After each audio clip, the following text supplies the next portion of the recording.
What's going on out there spinning in Vegas? Okay, I thought I would do another one of these Las Vegas themed videos.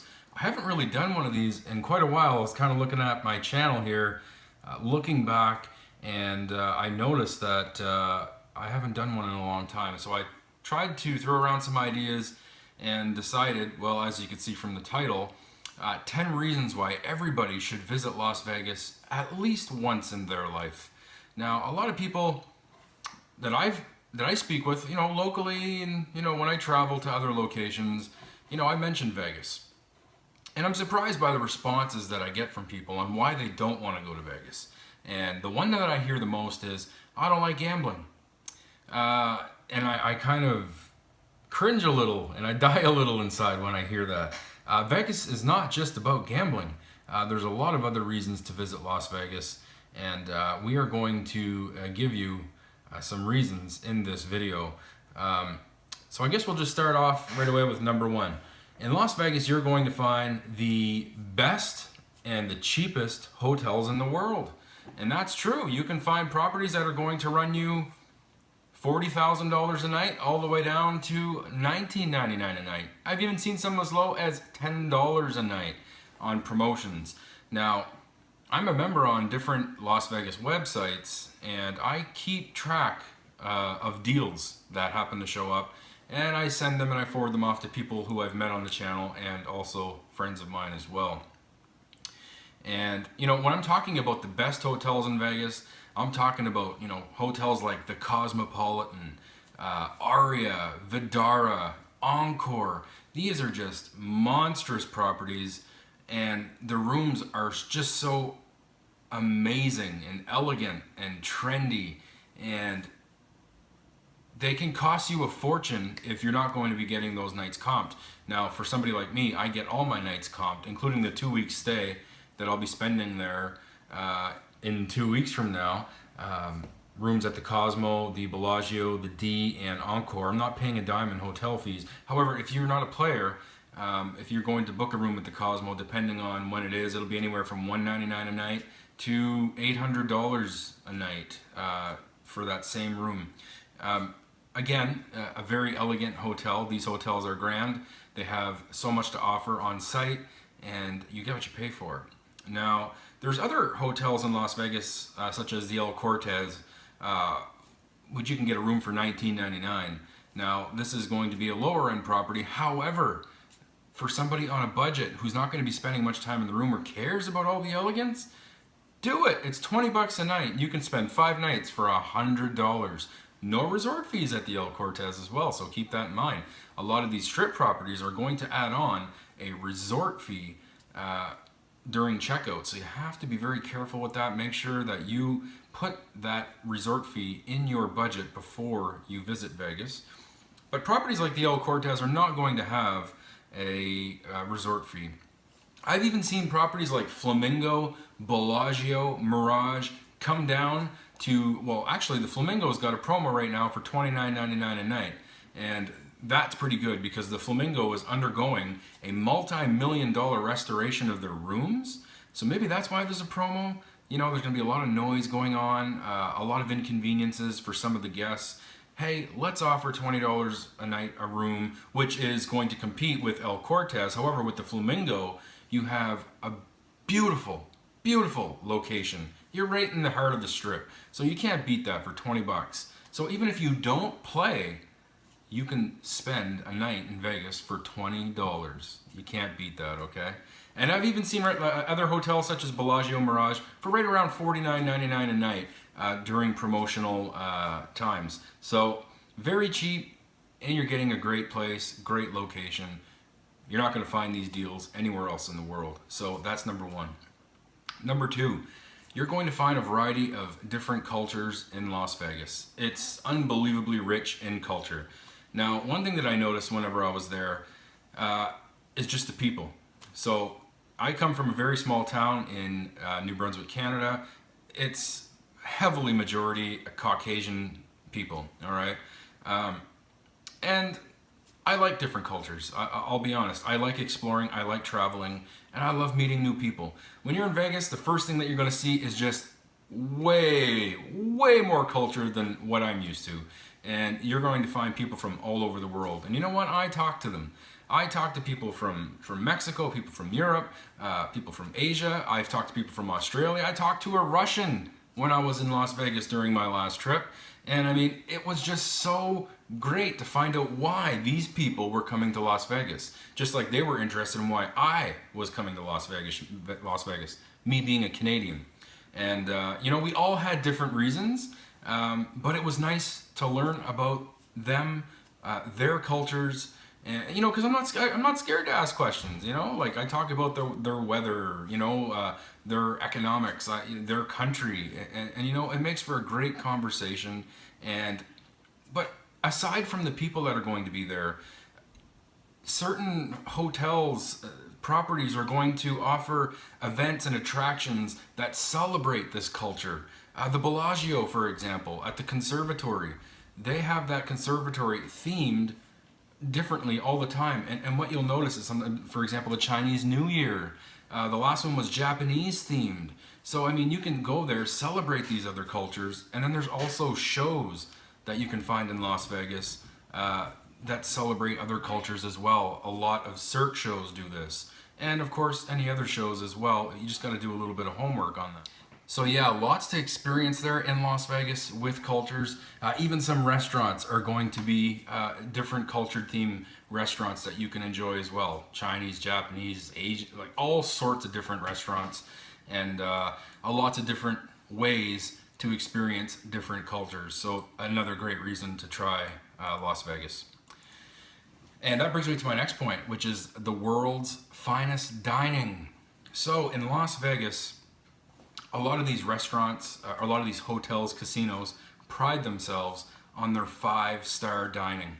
And no matter what your taste is, no matter where you are in the world, where you're from, you will find your palate in Las Vegas. I guarantee it. I just absolutely 150% guarantee it. Unless you're a cannibal, you're going to have something for you in Las Vegas.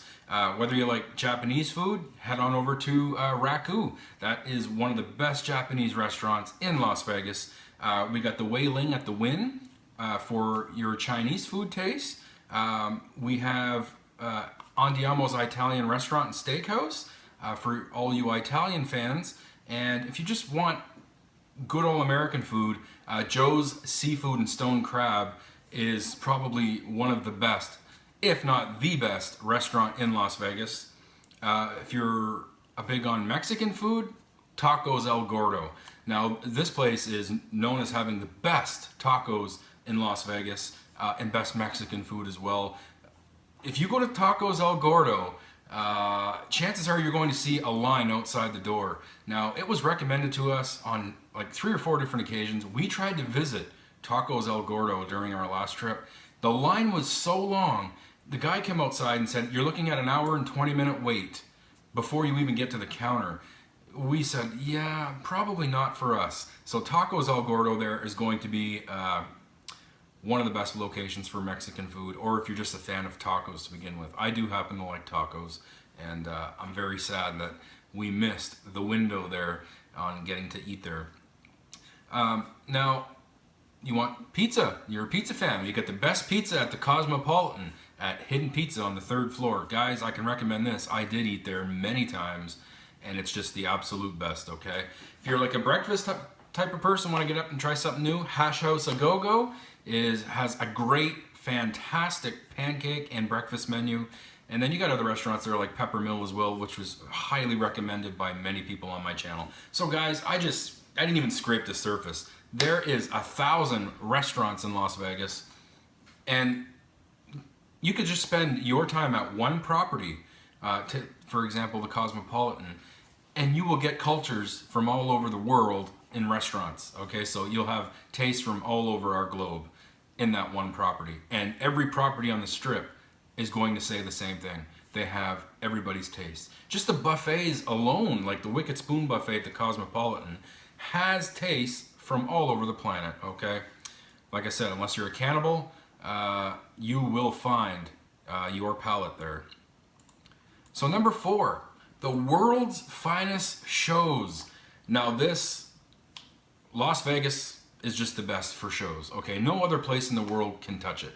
If you're looking at musicians, maybe Elton John, Britney Spears, Cher, Celine Dion, they have the finest musicians that go to Vegas. Some of them have, continued shows, or they have contracts for years and years and years, and you can find their shows, quite often. So lots of musicians. You have comedians. Jerry Seinfeld is one of them. Carrot Top. Brad Garrett. Then you have the Matt King Comedy Show. These are some of the best ones that you can find in Las Vegas. And some of the people that I talked to said that they died laughing at a lot of these shows. They were very well done. So I recommend the comedy shows. We haven't been to one yet, and that's going to change very soon. Magicians, all sorts of magic shows. David Copperfield, Chris Angel, Matt Franco. You have Penn and Teller over at Rio. I should have probably said David Copperfield at MGM Grand, Chris Angel over at the Luxor, Matt Franco at the Link, Penn and Teller at the Rio. And then you have like a celebrity music. If you guys watch Pawn Stars, you know their expert named Murray. He has his own magic show in Las Vegas as well. So there's a lot more guys than what I just said. These are just some of the more notable acts in Las Vegas for magicians. And then you have just like other types of shows. The Cirque shows, for example. So Cirque du Soleil. You have the Beatles' Love over at the Mirage. Now I can completely vouch for that. I did go to that show. Absolutely amazing, guys. The amount of work that goes into this production is absolutely mind-blowing. And I went in kicking and screaming. My wife wanted to go see it a lot more than I did. I really wasn't happy about it going in there. I left a happy person. Mind-blowing, that's all I could say. It's really not for me. That's why I didn't want to go there. After coming out, it completely changed my mind. Amazing theatrics, the acting, the amount, like I said, of the production and the talent of all these people. So, you got Beatles' Love, Michael Jackson won, Absent, Mystique, dozens of others. There's so many Cirque du Soleil shows out there now, and everybody's going to say that one is the best. I say pick one that suits you, go and enjoy it. I don't think there's any bad Cirque du Soleil shows out there. I could be wrong, but I doubt it, because these shows have been running for a long time. If they weren't good, they would pull the plug on them. So guys, so many just first-class shows in Las Vegas that you can enjoy. Number 5. Now, if you're a Canadian like me, or someone who's, north, amazing weather. So Las Vegas is going to have amazing weather, or at least for us, all year round. Now, we were there in February. In Canada in February, we're talking cold, freezing, lots of snow. When we left for Vegas in February, I had 10, maybe 15 feet of snow in my front yard. In my backyard, the drift was almost up to my roof. So, yeah, not very inviting. And when we went to Vegas, the temperature was right around 70 degrees. I mean, come on, 70 degrees in February? Here we are, mid-June, and right now it's not 20 degrees here, or 70 degrees, I should have said, here. So they have better weather in February than we have in June. I mean, it's just amazing weather. Now, if you're from places like Mexico and you go to Las Vegas in January or February, you might be cold. We did see people with jackets on in Las Vegas in February, and it was funny because we're walking around with shorts on, with t-shirts, and you got people with coats, jackets, heavy shirts and stuff like that. And we got a kick out of it just as much as they did. We were kind of looking at each other and being like, yeah, they're from Mexico, they're from Canada. You can always pick out a Canadian in Las Vegas in January. All right, we're wearing a t-shirt, shorts, and we're white as a ghost. All right, that's how you pick out a Canadian in Vegas. But yeah, just great weather. They have sunlight like what, 300 days a year, or a little over that. And when it does rain, it doesn't pour. I mean, we were there in February. That had rain. It's usually a little bit of rain, it stops. A little bit of rain, it stops. Although it did get heavy at one point when we were on the high roller, and it lasted for about 20 minutes, but it stopped. But it really, really came down hard. Again, what's a hell of a lot of rain? I will take rain over snow any day. Aside from the winter months, you're going to have sunshine in Vegas pretty well all year. Come on, guys, that's amazing, amazing weather. Just Just can't beat it. Now, number 6, huge city, easy to navigate. That can't be said for most cities in the world, okay? Take New York, for example, Los Angeles. If you're not from there, you can't navigate it, okay? You need a guide, you need a map, you need a GPS, and that's how you're gonna get around. In Vegas, you got one street, the Strip, you have downtown, which comes almost like a T. All right, now unless you're gonna be venturing off the Strip, you have family or different casinos, restaurants that are off Strip, yes, you may need to get a taxi, or if you're gonna rent a car, get a GPS or something like that. However, for most tourists, they're staying on the Strip, they're going to Fremont, downtown areas, and it's like a T.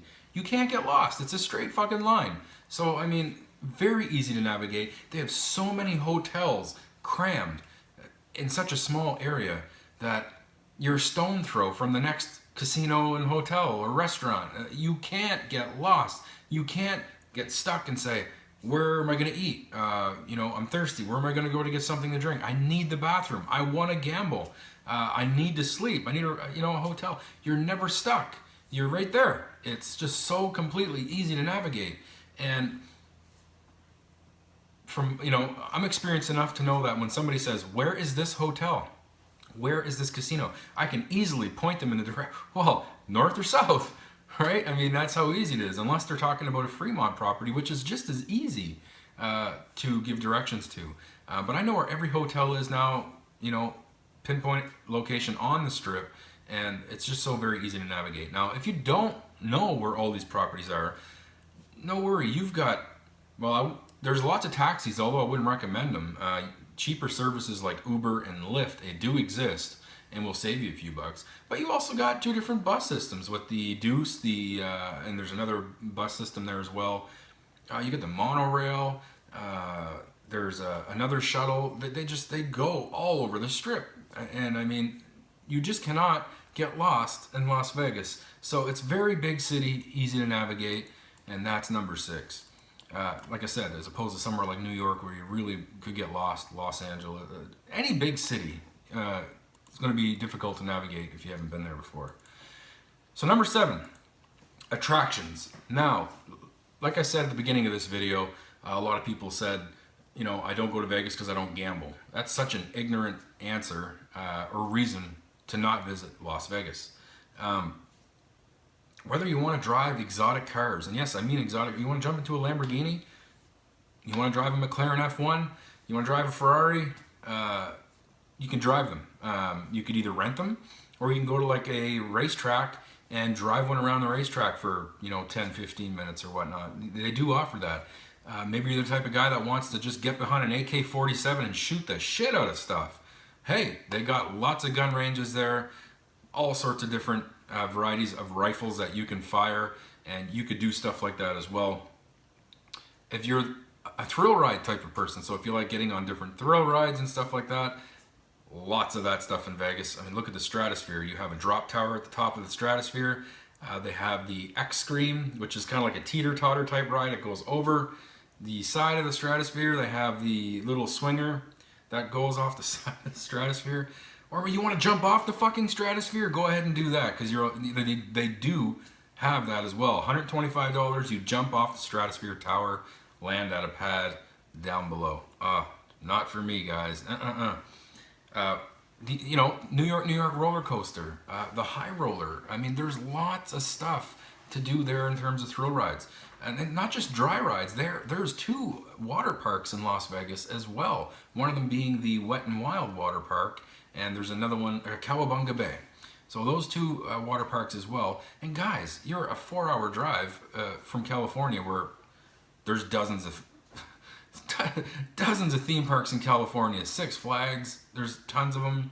Disney, Universal, tons of them, guys. Oh, so much to do. So you have all of that stuff as well. Or maybe you just want a natural attraction, something like the Hoover Dam. We've been to the Hoover Dam twice, and both times, I think we were just as amazed the second time as we were the first time. Actually, probably a little more the second time, because we knew a little bit more, knew what to look for, and had additional questions to ask. And just a fantastic area. If you want to go visit the Grand Canyon, go visit the Grand Canyon. It's all there. These are natural attractions. that you can visit. Maybe you want to go and visit the Valley of Fire. Maybe you want to go up to Mount Charleston and see the views. There's lots of natural attractions in Las Vegas to meet your needs and for you to enjoy. So keep that in mind as well. Number 8, nightlife. Now here we go. Vegas is nightlife. Okay, I don't care what anyone says. It's so funny. We keep our regular sleep routines when we go to Vegas, so we don't stay up late at night. We'll go to bed maybe around midnight, 11 o'clock. We'll wake up at around 6 or 7 in the morning and keep our regular sleep routines. Now what this allows us to do is, one, if we want to do something that early in the morning, chances are there's not going to be many other people doing it. So we have the freedom of not being crowded and kind of, bunched up with other people. Not that that's a bad thing. It's just sometimes you want to do stuff quickly to get more things done in the run of a day. When we visit Vegas, we want to get as much done as possible. We are a very long ways from Vegas. It takes an 8-hour drive, then a 5.5-hour flight to get there. So when we do get there, we want to make sure to get as much done as possible. So the nightlife, at Las Vegas, nightclubs. Whether you want to go to the Excess over at the Wynn or even the Marquee at the Cosmopolitan, every hotel, casino is going to have their nightclubs, and everybody loves different ones for separate reasons. Reasons that are specific to them. You can just find yourself enraptured in the nightlife in Vegas. Just take a walk down the Strip. Everything's lit up. So many people. And then you have stuff like, the Bellagio fountains that are going off. The volcano over at Mirage. But like I said, it really is about the nightclubs. A lot of people like to drink, party, dance. There's a lot of gentlemen's clubs out there, strip clubs that a lot of guys can enjoy. And there's also some for you females as well. Maybe you just want to look at the sights. Maybe jump on the high roller over at the Link. Go right to the very top and get a beautiful view of the Strip. Go up the Eiffel Tower at Paris to get a very similar view, of the heart of the Strip there. But again, nightlife, shows, a lot of shows that are going on at nighttime, a lot of Cirque du Soleil shows, magicians, comedians, music, all sorts of different shows at nighttime. Restaurants, 24 hours a day. Go eat, go on, go eat. There's always a restaurant open for you nightlifers out there. And like I said, for whatever taste you want, it's going to be available to you. Helicopter tours. You want to go on a helicopter and look, the best views of the Strip are going to be from a helicopter because you get any vantage point you want.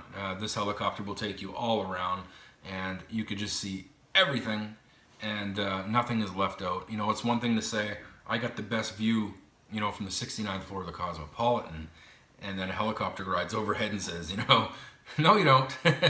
So helicopter rides are there for you as well. The gondola rides at Venetian, all this stuff at nighttime, it all works. Vegas is nighttime. It really is. That's not to say that daytime is boring. There's so much to do with the daytime as well, guys. It's 24 hours a day. Vegas doesn't sleep any more than New York doesn't sleep, okay? It's just completely crazy. Number 9, shopping. Oh, there's so much shopping in Vegas. I know, I have a wife that went with me. And guys, no matter where you are, you're going to be close to a shopping mall. If you're on the Strip and you want to shop on the Strip, you have the Forum shops over at Caesars. You have a fashion show, which is another huge mall. Miracle Mile over at Planet Hollywood. These are elegant malls. You're going to have more high-end items there, higher priced items. They do have and cater to, regular budgets as well. But for the most part, you're going to see high-end shops with high-end items. But like I said, a healthy variety of shopping there on the Strip. They also have the North Premium Outlet Mall and the South Premium Outlet Mall, which are going to offer more affordable options for most people, and a lot of shops in those malls as well. And guys, there's dozens, if not 100 other malls in Las Vegas that you can choose from. And what's really great is you don't even most of the time have to leave your casino or hotel to find a shopping mall. A lot of the properties on the Strip have so many retail shops within their casino and hotel that you can just go down and do your shopping right there and go right back up to your room. Now, I will warn you that the prices at these retail shops are going to be just completely inflated. The prices are going to be completely inflated. They're going to try and get back some of the winnings or their losses on the casino floor. So if you hit a jackpot of $5,000 and say, oh, I'm going over these shops over here and going to spend my heart out. Well, you might want to go to a mall, North Outlet Mall, South Outlet Mall, and do your spending there, because I'm telling you, you're going to stretch your dollar a lot further, okay? So keep that in mind. But yeah, lots of shopping for all you shopping fans out there. You will absolutely love Las Vegas. And it's not even about the malls or the stores, it's the presentation. These malls are elegant.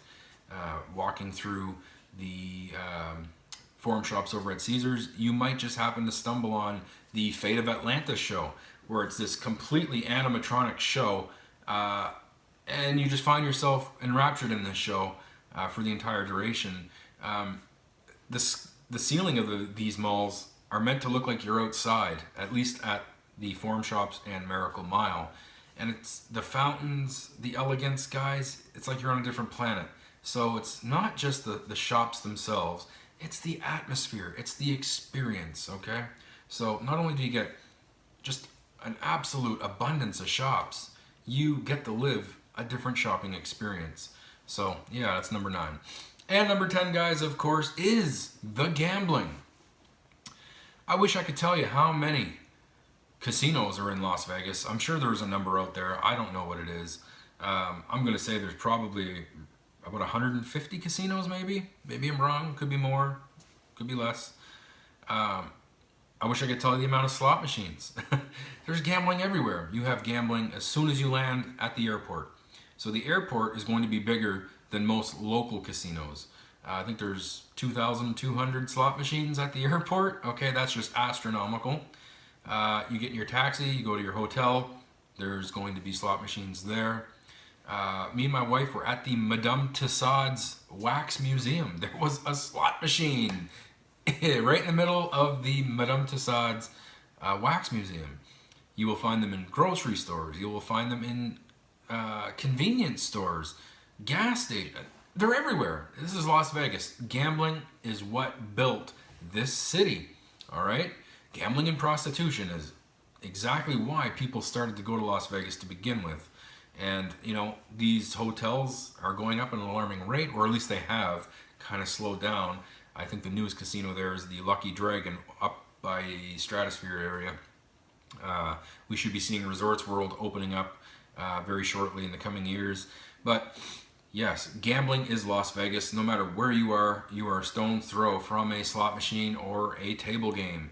There's just all sorts of different gambling in Vegas. That's what it's famous for. And they have just the best casinos in the world, obviously. There's no doubt. There's no dispute. There's no confusion about it. Las Vegas is the heart of gambling on the planet. And for if you're a poker player, blackjack player, roulette player, you love slots, you love sports booking, guys, Vegas, wow. You got Bellagio, biggest casino on the strip, nicest casino, cosmopolitan in my opinion. Maybe you want to go to Caesars because they're famous for their humongous sports book. It's all there for you. You know, just even if you're off strip, you're going to find a casino very, very close to you. And that's number 10, gambling. And guys, I hope this list, top 10 list, is able to help you and maybe persuade you to try and visit Las Vegas. Get the hell down there. Even if you don't gamble, there's so much to do. It's like a different planet. As soon as you land in Las Vegas, you are just enthralled, especially for your first time.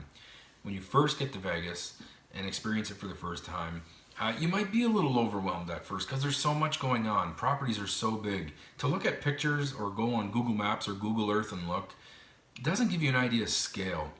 When you're there and see how monstrous these properties are, see how big and extravagant everything is, you are a little overwhelmed. But as the hours go by, you become part of that Las Vegas vibe, that Las Vegas experience. And you see so many other people having a great time.